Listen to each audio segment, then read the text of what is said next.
Queridos irmãos e irmãs, nós retornamos então, desde o domingo passado, mas ainda nos celebrávamos a festa da Santíssima Trindade, que é o primeiro domingo após a solenidade de Pentecostes, e hoje nós voltamos, a trajetória, ao percurso do tempo comum na sua segunda parte, e assim nós vamos até o final do ano litúrgico. Nós acabamos de escutar esse evangelho que está em Mateus, a escolha dos apóstolos, aqueles onde Jesus nomeia os 12, elege e nomeia, Aqui tem uma lista dos 12. E hoje nós temos a oportunidade de refletir nesse 11º tempo comum, uma das realidades que podemos chamar entitativas ou identificatórias, da fé cristã da igreja. Por quê? Se nós pegarmos o credo, principalmente o credo apostólico, que é aquele credo que é mais usual nas nossas celebrações, o credo mais curto, ali nós vamos ter as notas da igreja, que é conhecida como as notas da igreja, que são: a igreja é una, uma nota é santa, é católica e apostólica. São essas as 4 notas da igreja que nós professamos a nossa fé. E o que quer dizer isso? As notas são as características de identificação, por isso são as notas eclesiais. E se nós formos passar, claro que refletir sobre isso daria todo um curso de eclesiologia, mas é una porque ela é fundada num só batismo, numa só fé, como nós também celebrávamos em consequência disso na última festa de Corpus Christi, um só pão que alimenta. Então essa realidade de unificadora, é una porque uma só fé, um só batismo, como diz São Paulo. É santa porque o fundador e o fundamento da igreja, que é Cristo Jesus, ele é santo. E há um equívoco muito grande quando nós falamos que a igreja é santa e pecadora. Só se for na sua teologia, porque originalmente a igreja é sempre santa. Na sua pastoral para os seus membros, que possuem a filha do pecado, sim, mas na identidade, na essência da igreja, ela é somente santa. Porque o seu fundador e fundamento é o Santo dos Santos. É católica porque a igreja ela é universal. Como nós católicos, nós somos membros dessa igreja aqui no Brasil. Eu e você não somos somente membro da igreja porque estou no Brasil. Se eu saio do Brasil, eu tenho que pedir permissão para participar da igreja católica. Não, a igreja é católica e também aqui sinaliza a fraternidade universal que é dada ao nosso batismo. Nós somos católicos aqui ou na China, não importa, porque a igreja é universal, ela é ampla, e ter essa realidade da irmandade a todo o gênero humano, em consequência de quê? Porque a salvação a qual a igreja é chamada a anunciar é para todos, A igreja, como diz a Lumen Gentium, é o sacramento universal da salvação. Logo, se aquilo que ela tem não faz distinção de pessoa, ela em si é universal. Mas o que nos interessa hoje nessa reflexão é esse último caráter, que talvez não é muito explorado. Que a gente fala, eu sou da igreja santa, católica, una, santa, católica e apostólica. Mas o que quer dizer isso? E o evangelho de hoje nos dá a oportunidade de nós amadurecermos a nossa identidade apostólica. Essa realidade, essa característica apostólica da igreja. Porque ela é uma característica muito presente desde da igreja primeva, do momento dali da igreja primitiva, porque a igreja primeva é a igreja também, pode ser considerada a igreja apostólica, o nome também é dado desse modo. E quando nós refletimos sobre esse caráter apostólico, ele tem uma profundidade muito grande, porque é ele que nos dá a autenticidade da nossa fé.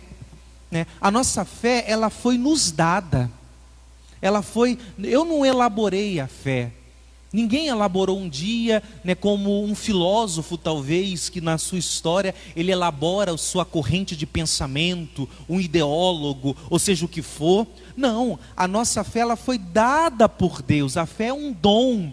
Por isso que o evangelho de hoje, ele termina aqui, de graça recebestes. Ou seja, você não fez por onde, não foi por mérito, mas foi gratuito, foi um dom de Deus, e isso de modo bem específico nós percebemos na fé.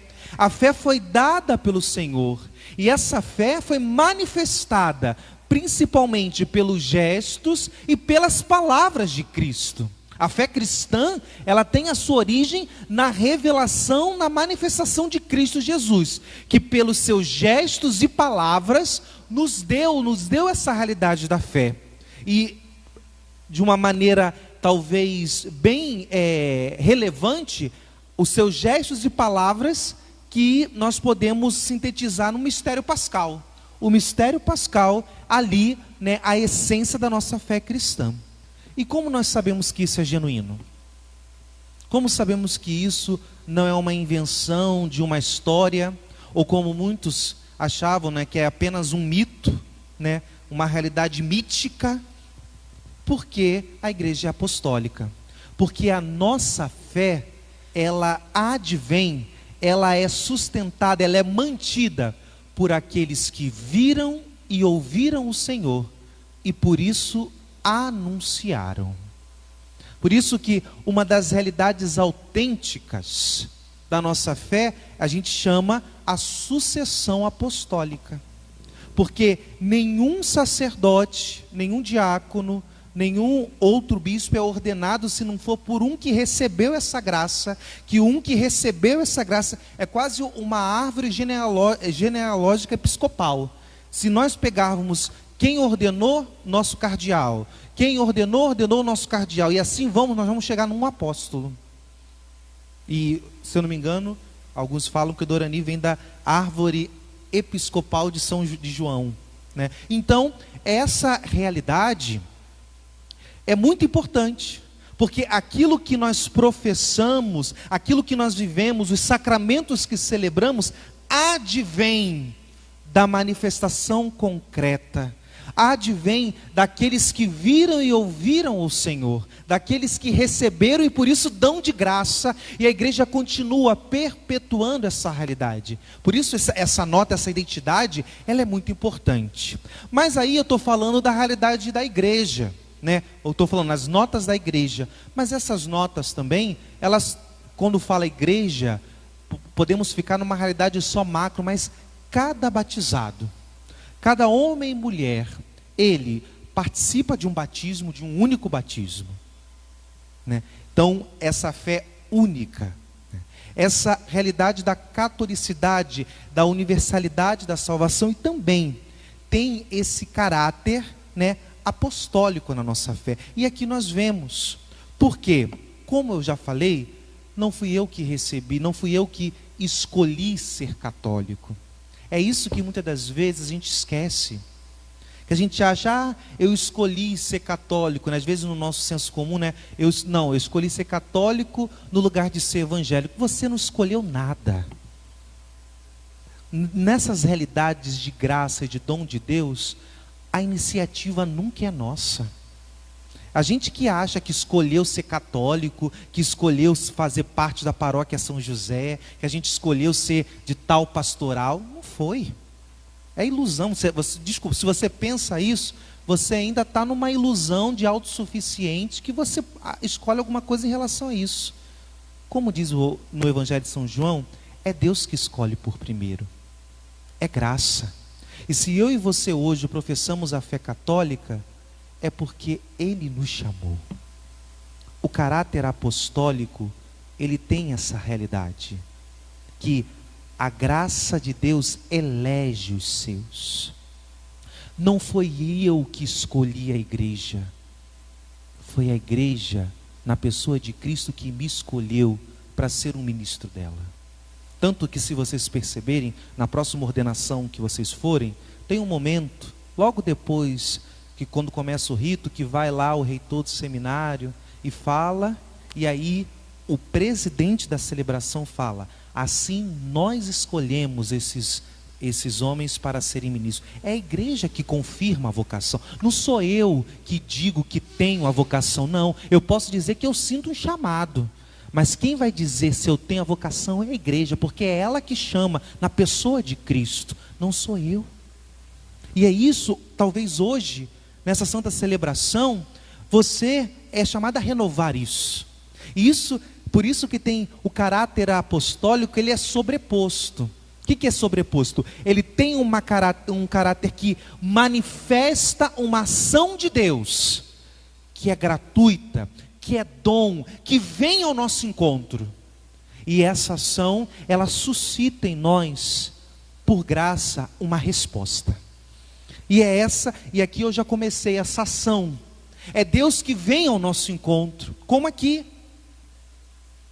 É Deus que vem ao nosso encontro, porque a gente começa o evangelho dizendo: a multidão compadecia-se, estavam cansadas e abatidas. Aí Jesus chama os 12. Mas quem eram os primeiros que estavam cansados, abatidos, como ovelha sem pastor, que estavam desgarrados, errantes? Eram os próprios apóstolos. Eles foram os primeiros que Jesus viu que estavam errantes, que não tinha ninguém por eles, que estavam no fundo do poço. E Jesus chama eles, tanto que eu gosto muito dessa versão de Mateus aqui, porque ele faz questão de colocar aqui, Mateus, o cobrador de impostos. Porque para lembrar de onde Jesus tirou ele, de atrás de um lugar onde ele roubava as pessoas, era um ladrão, um desmedido, sem moral, um vagabundo que roubava, mas Jesus chamou ele para ser apóstolo, porque é por graça, não é por mérito. E Jesus lembra isso, que é Ele que toma a iniciativa, é Ele que vem, vê o nosso abandono, vê as nossas feridas, vê as nossas realidades e vem ao nosso encontro e não somente nos cura, nos dá um alívio, Ele nos chama para Ele. Aquilo que muitas das vezes o mundo nem quer, Jesus quer para Ele. E eu e você podemos olhar. Muitos de nós temos uma história que estava lá no fundo do poço, sido abandonado por Deus, por tudo e por todos, menos por Deus. Muitos de nós, Deus nos tirou lá da encruzilhada. Não serviam nem mais para ser oferenda de macumba, mas Deus chamou para Ele. Porque é por graça. Hoje é o dia de eu e você renovarmos com gratidão isso. O caráter apostólico nos lembra isso. Deus não viu beleza nenhuma em mim. O mundo já tinha tirado tudo, mas Ele quis, porque Ele viu a beleza que ninguém vê. O nosso coração é chamado a ter gratidão. É interessante que Jesus dá essa missão. Eu sempre me perguntei, e aí eu fui fazer uma exegese, na época do seminário, que Jesus pede para curar todo tipo de doença e enfermidade. No nosso português, doença e enfermidade são sinônimos, mas no grego não é. Doença, sim, é aquela realidade biológica. E Jesus também pede para curar essa questão corporal, né? A doença física, né? O câncer, enfim, toda doença física. Mas aqui Jesus coloca, né? O Evangelho coloca todo tipo de doença e enfermidade. Aí você fala, pô, Jesus está... O Mateus foi redundante aqui, né? Porque se é doença, é enfermidade. Enfermidade é doença, mas no grego não é. Talvez no nosso português ficou assim, mas doença, talvez é a realidade física, corporal. A enfermidade, o que é uma pessoa enferma? Se você pegar a etimologia da palavra, ela vem ao nosso encontro. Enferma é que não tem firmeza. É aquela que é claudicante, né? Ela é manca. E aqui está a realidade espiritual. Porque o chamado de Cristo cura o nosso físico e o nosso espiritual. Muitas das vezes nós não temos nenhuma doença biológica, mas o nosso caminhar é manco. A gente segue Jesus mancando, porque a gente não é firme na oração, a gente não tem constância na santidade. Fisicamente, se fizer lá um hemograma, um check-up, está tudo ótimo, mas a alma não. Então, o Senhor, quando nos escolheu, Ele sabia de tudo que a gente era. Ele nos tomou para Ele. Esse é o caráter apostólico. E diante de tamanha gratidão, de tamanha graça, o que o Evangelho termina? De graça recebestes, de fato, querido. Recebemos de graça. Por isso, de graça devemos dar.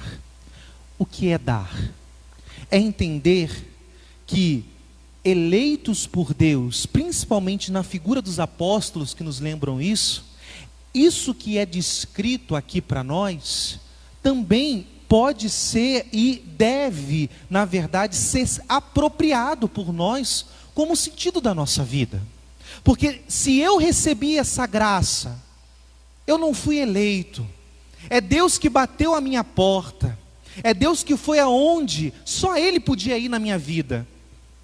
O que eu posso fazer é ser grato, e é devolver na minha medida, imperfeita, pequena, mas sempre devolver na obediência, na escuta. E é isso. O apóstolo, ter esse caráter apostólico na minha vida é o eleito e o enviado. É o discípulo que é o missionário. Se perceber discípulo, é se perceber alvo dessa graça. E se entender enviado, participantes desse caráter apostólico, ou seja, missionário, é transbordar isso. É transbordar essa graça. Eu costumo dizer que a gente não pode ser ponto final da graça de Deus. A gente tem que ser ponto de continuação. Essa graça tem que transbordar. Ela tem que se manifestar. E por isso que aí, uma boa reflexão seria isso. As instruções, as recomendações que o Senhor dá para os apóstolos, eles servem para nós também. Porque nós participamos dessa graça. Essa graça também foi nos dada gratuitamente. Então, não deveis ir onde moram os pagãos. Claro que se a gente pegar isso, que nem os nossos irmãos separados fazem, na etimologia, né, na letra, nós não somos da religião da letra, a gente fala assim, mas eu sou pagão, né? Claro, que aqui não tem ninguém com sangue judeu, muito difícil, no Brasil é todo mundo mesclado, misturado, mas o que quer dizer isso espiritualmente, no sentido espiritual? Não deveis seguir a mundaneidade, uma realidade estritamente mundana, aquilo que refletimos no dia de Corpus Christi, o aeon, não o cosmos, mas a realidade onde jaz o inimigo. O Papa Francisco, nas suas últimas encíclicas, quem lê as cartas, ele tem batido muito isso, para que os cristãos possam evitar, renunciar à mundaneidade, essa cultura do mundo, essa corrente do mundo. E aqui certamente transbordar a graça que recebeu, é acima de tudo lutar por essa identidade de santidade, que é uma das notas da igreja. A igreja é santa. E nem entrar nas cidades dos samaritanos que eram misturados tem o mesmo sentido. Ide às ovelhas perdidas, anunciai, curai, ressuscitai os mortos, a realidade da Páscoa, purificai os leprosos, expulsai o demônio. Queridos, essa realidade de transbordamento, de sermos essa epifania e manifestação da Páscoa. É interessante que aqui nós podemos dizer, a fé nos foi dada de graça. A fé é um dom, mas para ela ser autentificada, para ela cada vez mais ser amadurecida, ela precisa ser atestada nas obras. E as obras nunca é diretamente só para nós. Ela tem que transbordar no outro. Ela tem que transbordar nas realidades. É interessante que, às vezes, nosso processo de maturidade espiritual cristã, a gente começa a valorizar muito as coisas de Deus. Eu escuto muito isso como padre.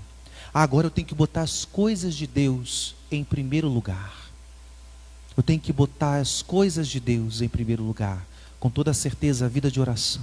Mas temos que tomar cuidado. Quais são as coisas de Deus? Porque a gente coloca, às vezes a gente tem que se perguntar. Que na nossa fantasia a gente tem que achar que as coisas de Deus é só rezar minha ladainha. É também. Tudo isso é muito importante. Mas se você olhar para o Evangelho, Deus fez ser as suas coisas o homem, porque Ele se deu por nós. Logo, se você coloca as coisas de Deus em primeiro lugar e rejeita aquele que está sofrendo ao teu lado, alguma coisa está errada. Porque a coisa mais preciosa para Deus foi o homem. Por isso que um dos gestos mais talvez apostólicos que sejam, é o perdão, é a reconciliação, é a caridade. Isso nós vemos na história do primeiro aqui a ser nomeado, São Pedro. Pedro, tu me amas? Apacenta as minhas ovelhas. Essa realidade do perdão, da reconciliação. Ide as ovelhas perdidas da casa de Israel. A casa de Israel era aqueles que eram os concidadãos, aqueles que eram da mesma raça. A gente pode interpretar essa casa de Israel como os da nossa casa, como os nossos vizinhos, como aqueles da nossa comunidade. Ide a eles, ide a eles, e manifesta que de graça nós recebemos, e de graça nós devemos dar, e não dá pela metade. Uma das coisas que nós conhecemos dos apóstolos, é que todos eles, exceto São João, foram mártires.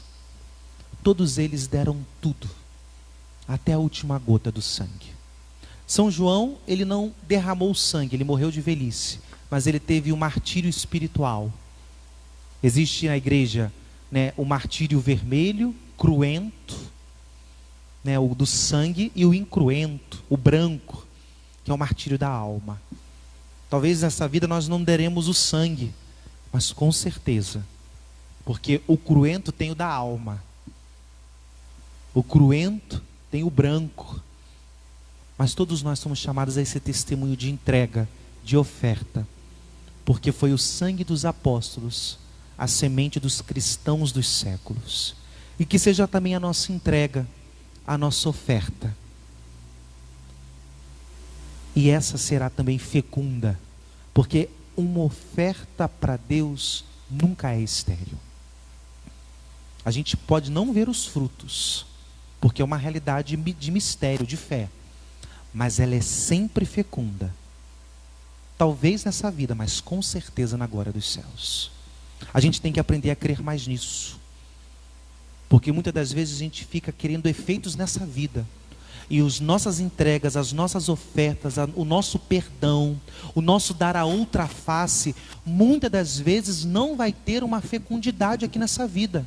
Não é porque você vai perdoar aquela pessoa que ela vai se converter. Se for da vontade de Deus, sim. Não é porque você vai dar outra face àquela pessoa que ela vai mudar de vida na mesma hora, porque a gente fica querendo causa e efeito. Não, isso está no plano de Deus. A conversão do outro, a mudança de vida do outro, é a graça de Deus, é o sentimento do outro. A mim e a você, cabe sermos obedientes, principalmente na graça que recebemos, e crer. Muitos, a grande maioria dos santos não fizeram teologia. A grande maioria dos santos não vão dominar o que é uma sucessão apostólica, tudo isso, essa coisa que eu falei aqui no início. Mas todos eles, quando chegarem na glória dos céus, vão ver os 12 sentados, adorando o Cordeiro, como diz o Apocalipse. E lá ninguém vai precisar entender mais nada. E lá, onde tudo é fecundo, graça por graça, tudo será revelado. Que o Senhor nos dê essa graça. Porque aquilo que é nota da igreja, aquilo que é identidade da igreja, é aquilo que a gente aprende alguma coisa nessa vida, mas só tem sentido na glória dos céus. Porque é lá que vai ser só um céu, todo mundo em Deus e Deus em todos, um só. Lá que é tudo separado, tudo é santo, é universal, não há acepção. E lá, aonde os apóstolos que cortejam o Cordeiro, entendeu? O que é nota, o que é identidade, passa dessa vida, mas tem a sua raiz, o seu sentido e a sua pertença na glória dos céus. Esse domingo é um domingo que a gente lembrar que, de fato, o céu me tocou, o céu veio até mim, o céu, ele me amou quando eu não merecia amor nenhum, mas o céu, ele só vai descansar. O céu, vamos dizer assim, ele só vai, de fato, estar, talvez, na sua totalidade, quando eu assentir, quando eu dizer meu sim e entender que a minha vida, a minha orientação, a minha realização e a minha felicidade está lá. Que Deus nos dê essa graça nesse santo domingo, renove o nosso coração, transceda e possa de fato nos dar um coração grato e comprometido com essa graça que recebemos. Feche um pouco seus olhos.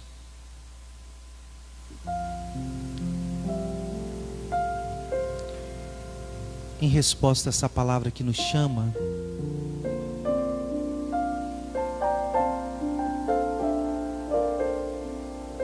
vamos rezar nesse momento, recordando que o céu sonha conosco, que desde o ventre da nossa mãe, o Senhor já nos conhece e nos elegeu, nos escolheu para Ele. O Senhor que entrou na nossa história, lembra um pouco da tua história hoje, da tua caminhada, da tua história de amor com o Senhor,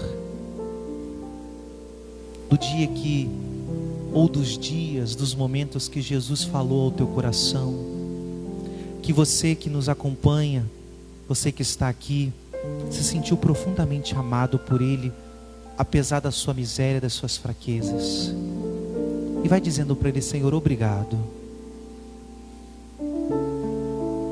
Obrigado, Senhor. Obrigado porque não foi mérito meu. Obrigado porque não fui eu que escolhi ser padre. Foi Tu que me escolheste, foi Tu que confirmaste a minha vocação. Obrigado, Senhor, porque Tu me chamaste, Tu me destes a fé católica. Tu me fizeste participar dessa graça dos apóstolos. Obrigado, Senhor, pela minha fé. Agradeço agora. A minha fé que me sustenta, a minha fé que me alimenta, a minha fé que me salva, Senhor. Obrigado, Jesus, porque esse é o dom mais precioso que eu vou ter nessa vida. Nem que eu ganhe na loteria, nem que eu conheça as pessoas mais influentes dessa vida, nem que eu consiga os maiores diplomas, os maiores reconhecimentos, nada e ninguém é maior do que o dom da fé que eu recebi, porque só ela que vai me abrir o céu. Obrigado, Senhor. Louvado e bendito seja porque Tu me atraíste, Tu me escolhestes. E por isso que eu te digo, Senhor, aonde mandar eu irei. Eu tomo posse, eu renovo o meu chamado hoje e a minha disponibilidade de dizer: envia-me, Senhor. Quero anunciar com a minha vida, quero manifestar com os meus gestos, com as minhas palavras. Quero ser sinal da Tua Páscoa, Senhor. Que as pessoas, quando me vejam, falam de fato, não porque seja mérito meu, mas que veja na minha simplicidade e fala: de fato, Jesus está vivo, pelo amor desse irmão, pela caridade, pelo olhar, pela paciência, pelo perdão. Senhor, nos ensina, nos dá a graça de anunciar no nosso trabalho, de transbordar na nossa família, nos nossos relacionamentos. Dá-nos a graça, Senhor, de anunciar, transbordar que de graça recebemos nas nossas atividades mais simples, desde quando eu vou ao mercado, Senhor, desde quando eu vou anunciar, eu vou pregar, vou fazer um anúncio. Dá-nos a graça, Senhor. Por isso, nessa Santa Missa hoje eu digo: aonde mandar eu irei, Senhor. Eu renovo o meu sim. Eu sou da igreja apostólica, a igreja dos enviados, a igreja que é chamada a manifestar que de graça recebemos. Que eu tome posse, Senhor. Renova, Senhor, essa minha coragem hoje. Renova a minha disponibilidade de ser canal da Tua graça, de ser instrumento Seu, de ser sinal do teu amor, de a minha vida ser uma profecia do céu. Que a minha vida e a minha morte Te glorifique, Senhor. Que a minha vida e que a minha morte Te glorifique, Senhor. Dai-nos essa graça.